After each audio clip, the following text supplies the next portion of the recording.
Hi అండి అందరికీ. ఈరోజు అయితే మా ఇంట్లో గుంట పొంగనాలు రెడీ చేస్తున్నాము. దానికోసం పిండిలోకి ఉల్లిగడ్డ, సన్నగా తురుముకున్న క్యారెట్ మరియు పచ్చిమిర్చి, కొంచెం ఉప్పు, కొంచెం కరివేపాకు వేసి బాగా కలుపుకోవాలి.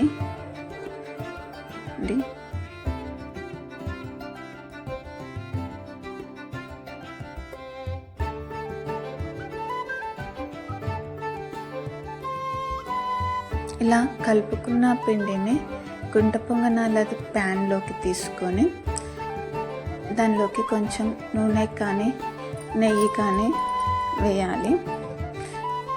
నెయ్యి వేస్తేనేమో కొంచెం టేస్ట్ వస్తుంది, కొంచెం హెల్త్ అన్నట్టు. కానీ నేనైతే నూనెనే వాడినా అండి.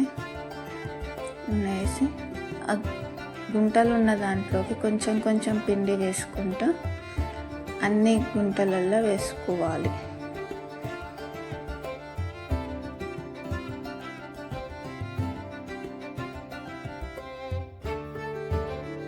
అలా వేసుకున్న దాన్ని కవర్ చేసి క్యాప్ పెట్టాలి.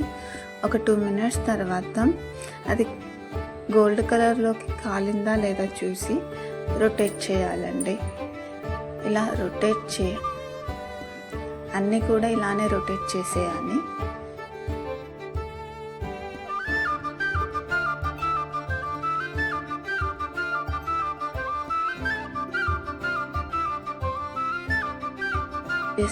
వాటిపైన క్యాప్ పెట్టేసేయాలి. మళ్ళీ ఒక 2 minutes తర్వాత కింద కూడా గోల్డెన్ కలర్లో మారిందా లేదా అని చెక్ చేసుకొని ఒక ప్లేట్లోకి సర్వ్ చేసుకుంటే మన గుంట పొంగనాలు రెడీ అయిపోయిందండి.